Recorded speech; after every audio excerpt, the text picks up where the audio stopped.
ಪಾಠಕ್ಕೆ ನಿಮಗೆಲ್ಲರಿಗೂ ಸ್ವಾಗತ.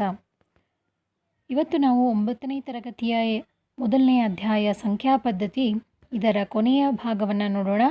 ಇದರಲ್ಲಿ ವಾಸ್ತವ ಸಂಖ್ಯೆಗಳಿಗೆ ಘಾತಾಂಕಗಳ ನಿಯಮಗಳು ಅನ್ನುವಂಥ ಒಂದು ಪರಿಕಲ್ಪನೆಯನ್ನು ನಾನು ನಿಮಗೆ ಇವತ್ತು ತಿಳಿಸ್ಕೊಡ್ತಾ ಇದ್ದೀನಿ.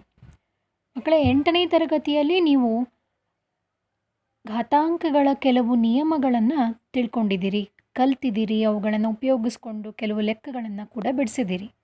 ಇಲ್ಲಿ ನೋಡಿ, ಇಲ್ಲಿರುವಂಥ ಘಾತಾಂಕದ ನಿಯಮ ಓದ್ತೀರಾ? a raised to n into a raised to m is equal to a raised to m plus n, ಅಥವಾ a ನ ಘಾತ n ಇಂಟು a ನ ಘಾತ m is equal to a ನ ಘಾತ m plus n. ಸರಿನಾ? ನೆನಪಿದೆ ಅಲ್ಲ? ಅದೇ ರೀತಿ ಎರಡನೇ ಘಾತಾಂಕದ ನಿಯಮ a raised to m whole raised to n is equal to a raised to mn. ಅಂದರೆ a ಘಾತ m ಅದರ ಘಾತ n is equal to a ನ ಘಾತ mn. ಇನ್ನು ಮೂರನೇ ನಿಯಮ ಘಾತಾಂಕಗಳ ಭಾಗಾಕಾರಕ್ಕೆ ಸಂಬಂಧಪಟ್ಟದ್ದು. a ಘಾತ m ಭಾಗಿಲೆ a ಘಾತ n is equal to a ಘಾತ m minus n. ಅಂದರೆ ಇನ್ನೊಂದು ರೀತಿಯಿಂದ ಹೇಗೆ ಹೇಳ್ಬೋದು ಅಂದರೆ a raised to m upon a raised to n is equal to a raised to m minus n. ಇದನ್ನು ಯಾವಾಗ ಬಳಸ್ತೀವಿ ನಾವಂದರೆ m nಗಿಂತ ದೊಡ್ಡದಾಗಿದ್ದಾಗ, ಅಂದರೆ ಮೇಲಿರುವಂತಹ ಘಾತ ಸೂಚಿ ಕೆಳಗಿನ ಘಾತ ಸೂಚಿಗಿಂತ ದೊಡ್ಡದಿದ್ದಾಗ ದೊಡ್ಡ ಘಾತ ಸೂಚಿಯಲ್ಲಿ ಚಿಕ್ಕದನ್ನು ನಾವು ಕಳೀತಾ ಇದ್ವಿ. ಅಥವಾ n mಗಿಂತ ದೊಡ್ಡದಿದ್ದಾಗ, ಅಂದರೆ ಕೆಳಗಿನ ಘಾತ ಸೂಚಿ ಮೇಲಿನ ಘಾತ ಸೂಚಿಗಿಂತ ದೊಡ್ಡದಾಗಿದ್ದಾಗ ಏನು ಮಾಡ್ತಾ ಇದ್ವಿ ನಾವು? 1 upon a raised to n minus m, 1 ಭಾಗಿಲೆ a ಘಾತ n ಮೈನಸ್ m. ಯಾವುದು ದೊಡ್ಡದಾಗಿರ್ತದೋ ಅಲ್ಲೇ ಇನ್ನೊಂದು ಘಾತ ಸೂಚಿಯನ್ನು ಒಯ್ದು ಕಳೀತಾ ಇದ್ವಿ. ಇನ್ನು ನಾಲ್ಕನೇ ಒಂದು ನಿಯಮವನ್ನು ಕೂಡ ನೀವು ಕಲ್ತಿದ್ರಿ. a ಘಾತ m ಇಂಟು b ಘಾತ m is equal to a b ಘಾತ m. ಅಂದರೆ a raised to m into b raised to m is equal to a b whole raised to m. ಅಂದರೆ ಮಕ್ಕಳೇ, ಎರಡು ಬೇರೆ ಬೇರೆ ಆಧಾರ ಸಂಖ್ಯೆಗಳಿಗೆ ಒಂದೇ ಘಾತ ಸೂಚಿ ಇದ್ದರೆ ಅವುಗಳ ಗುಣಲಬ್ಧಕ್ಕೆ ಅದೇ ಘಾತ ಸೂಚಿಯನ್ನು ನಾವು ಕೊಡಬಹುದು. ಈ ಎಲ್ಲ ಘಾತಾಂಕದ ನಿಯಮಗಳನ್ನು ನೀವು 8ನೇ ತರಗತಿಯಲ್ಲಿ ಕಲಿತಾಗ ಇಲ್ಲಿ a m ಮತ್ತು nಗಳು ಸ್ವಾಭಾವಿಕ ಸಂಖ್ಯೆಗಳಾಗಿದ್ವು. ಆದರೆ ಈ ವರ್ಷದ ಬದಲಾವಣೆ ಏನಪ್ಪ ಅಂದರೆ a 0ಗಿಂತ ದೊಡ್ಡದಾದ ಒಂದು ವಾಸ್ತವ ಸಂಖ್ಯೆಯಾಗಿರಲಿ ಹಾಗೂ p ಮತ್ತು qಗಳು ಭಾಗಲಬ್ಧ ಸಂಖ್ಯೆ ಆಗಿರಲಿ ಅನ್ನೋದು ಈ ವರ್ಷದ ಒಂದು ನಿಯಮ, ಕಂಡೀಷನ್. ಆಗ ಏನಾಗ್ತದೆ? ಘಾತಾಂಕಗಳ ನಿಯಮಗಳಲ್ಲಿ, ಅಂದರೆ ನೀವು ಹೇಳೋ ರೀತಿ ಸೂತ್ರಗಳಲ್ಲಿ ಯಾವುದೇ ಹೆಚ್ಚಿನ ಬದಲಾವಣೆ ಇಲ್ಲ ಮಕ್ಕಳೇ. mn ಬದಲಾಗಿ p ಮತ್ತು q ಬಂದಿದ್ದಾವಷ್ಟೇ. ಹಾಗಾದರೆ ಮೊದಲನೇ ನಿಯಮ ಓದೋಣ. a raised to p into ನಡುವಿರೋ ಚುಕ್ಕಿ ಇಂಟು ಅಂತ ಓದಬೇಕು. ಮತ್ತೊಮ್ಮೆ a raised to p into a raised to q is equal to a raised to p plus q. a raised to p into a raised to q is equal to a raised to p plus q. ಎರಡನೇ ನಿಯಮ a raised to p whole raised to q is equal to a raised to pq. a raised to p whole raised to q is equal to a raised to pq.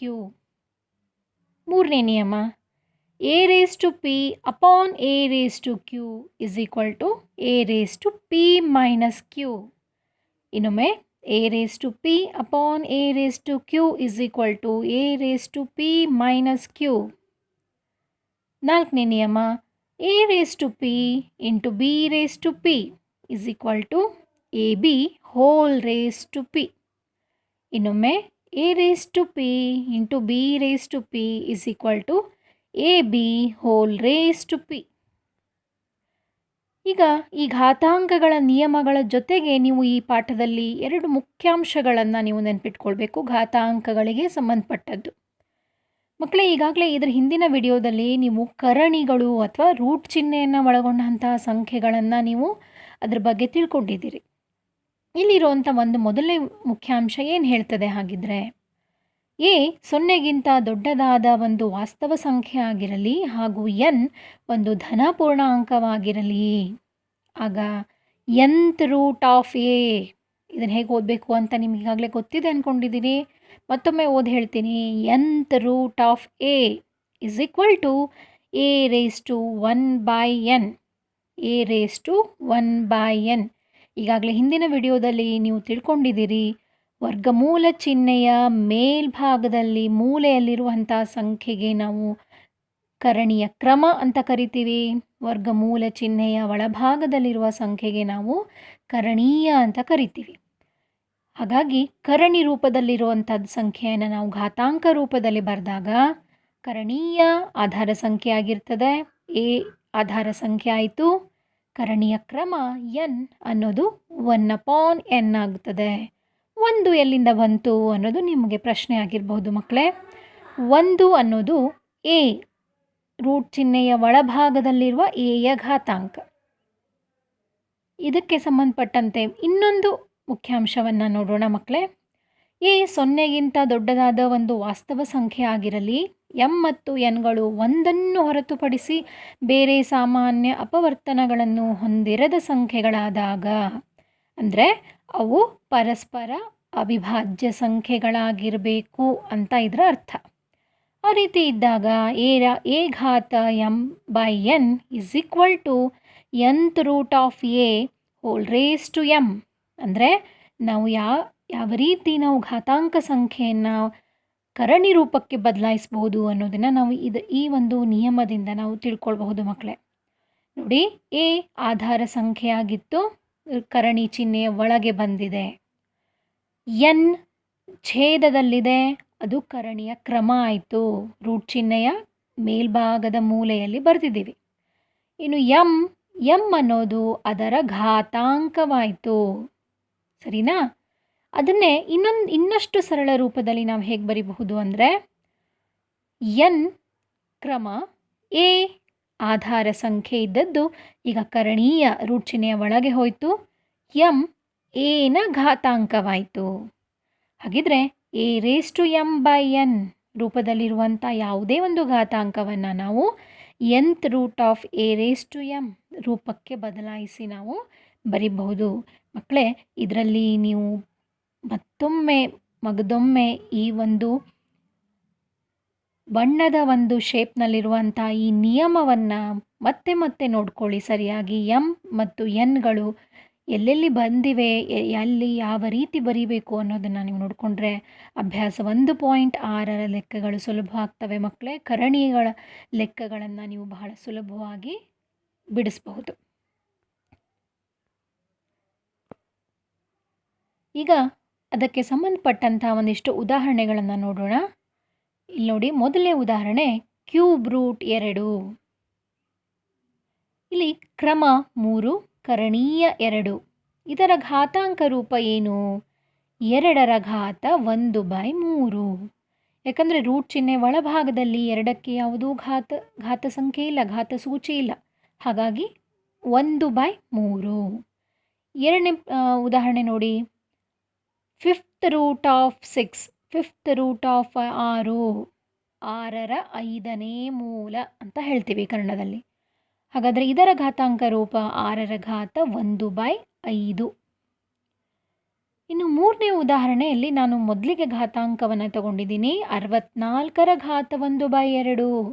ಇದನ್ನು ನಾವು ಕರಣಿ ರೂಪಕ್ಕೆ ಅಭಾಗಲಬ್ಧ ಸಂಖ್ಯೆ ರೂಪ ಚಿಹ್ನೆಯನ್ನು ಉಪಯೋಗಿಸ್ಕೊಂಡು ಬರೆಯೋಣ ಮಕ್ಕಳೇ. ಹಾಗಾದರೆ 1/2 2 ಕ್ರಮ ಬರ್ತದೆ. ಕ್ರಮ 2 ಇದ್ದರೆ ಅದು ವರ್ಗವನ್ನು ಸೂಚಿಸ್ತದೆ. ವರ್ಗಮೂಲ ಚಿಹ್ನೆ ಹಾಕಿದಾಗ ಮೇಲ್ಭಾಗದಲ್ಲಿ ಕ್ರಮ ಇರುವ ಭಾಗದಲ್ಲಿ 2 ಬರೆಯುವ ಅವಶ್ಯಕತೆ ಇಲ್ಲ. 64ರ ಘಾತ 1/2 ಅಂದರೆ ಬರೀ ರೂಟ್ 64, ಅಂದರೆ 64ರ ವರ್ಗಮೂಲ, ಅದರ ಬೆಲೆ 8. ಇನ್ನು ಅಭ್ಯಾಸ, ಬಹಳ ಚಿಕ್ಕದಾದ ಒಂದು ಅಭ್ಯಾಸವನ್ನು ಕೊಟ್ಟಿದ್ದಾರೆ. ಈ ಘಾತಾಂಕಗಳ ನಿಯಮಗಳನ್ನು ಉಪಯೋಗಿಸ್ಕೊಂಡು ನೀವು ಈ ಅಭ್ಯಾಸದ ಲೆಕ್ಕಗಳನ್ನು ಬಿಡಿಸಬೇಕು. ಒಂದಿಷ್ಟು ಲೆಕ್ಕಗಳನ್ನು ನಾನು ಬಿಡಿಸಿ ತೋರಿಸ್ತಾ ಇದ್ದೀನಿ. ಅದರಂತೆ ನೀವು ಮುಂದಿನ ಲೆಕ್ಕಗಳನ್ನು ಮಾಡಿ ನೋಡಿ ಮಕ್ಕಳೇ. ಮೊದಲನೇ ಪ್ರಶ್ನೆ ಬೆಲೆ ಕಂಡುಹಿಡಿಯಿರಿ. ಅದರಲ್ಲಿ ಮೂರನೇ ಉಪಪ್ರಶ್ನೆ 125ರ ಘಾತ 1/3. ಇಲ್ಲಿ 125 ಆಧಾರ ಸಂಖ್ಯೆ ಇರೋದು ರೂಟ್ ಚಿಹ್ನೆ ಒಳಭಾಗದಲ್ಲಿ ಕರ್ಣೀಯ ರೂಪದಲ್ಲಿ ಬರಿತೀವಿ. 1/3ರಲ್ಲಿ ಕ್ರಮ 3 ಸಿಗ್ತದೆ ನಮಗೆ. ಹಾಗಾಗಿ ಕ್ಯೂಬ್ ರೂಟ್ 125 ಅಂತ ಆಯಿತು.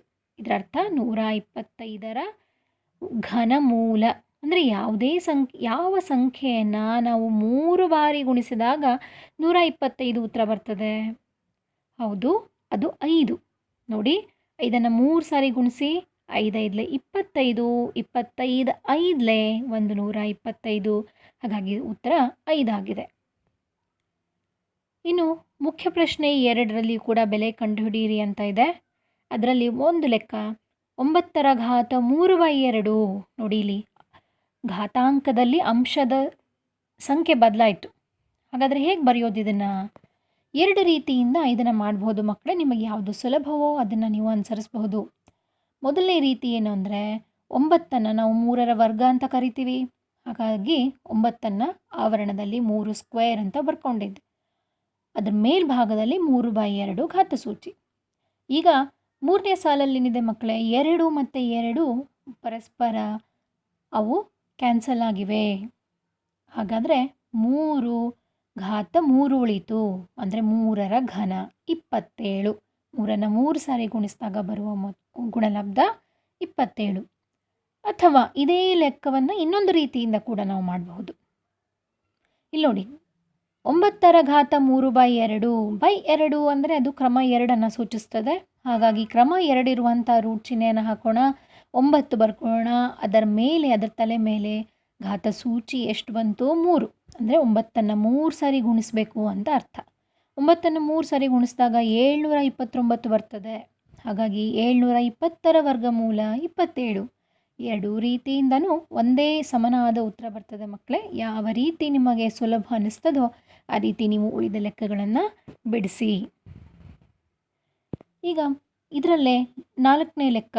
ಇದನ್ನು ಯಾಕೆ ನಾನು ತಗೊಂಡೆ ಅಂದರೆ, ಇಲ್ಲಿ ಮೇಲ್ಭಾಗದಲ್ಲಿ ಘಾತಸೂಚಿ ಮೈನಸ್ ಚಿಹ್ನೆ ಇದೆ. ಹಾಗಿದ್ರೆ ಮೈನಸ್ ಚಿಹ್ನೆ ಏನನ್ನು ಸೂಚಿಸ್ತದೆ? ಮೈನಸ್ ಘಾತಾಂಕವಿದ್ದರೆ ಅದು ವ್ಯುತ್ಕ್ರಮವನ್ನು ಸೂಚಿಸ್ತದೆ. ಈಗ ನೋಡೋಣ ಯಾವ ರೀತಿ ಇದನ್ನು ಬಿಡಿಸೋಣ ಅಂಥೇಳಿ. ಈಗ ನೋಡಿ, 125ರ ಘಾತ -1/3. 125ನ್ನು ನಾವು 5ರ ಘನ ಅಂತ ಬರಿಬಹುದು. ಹಾಗಾಗಿ 5ರ ಘನ ಬರ್ಕೊಂಡು ಮತ್ತೆ ಹೊರಗಡೆ ಒಂದು ಚೌಕಾವರಣ ಹಾಕಿ ಮೇಲೆ -1/3. ಈಗ 3 3 ಕ್ಯಾನ್ಸಲ್ ಆಯಿತು. ಹಾಗಾಗಿ ಉಳಿದಿದ್ದು 5ರ ಘಾತ -1. ಆಗಲೇ ಹೇಳಿದೆ, ಘಾತಾಂಕ -1 ಬಂದರೆ ಅದು ವಿಲೋಮವನ್ನು ಸೂಚಿಸ್ತದೆ. 1/5 ವ್ಯುತ್ಕ್ರಮ.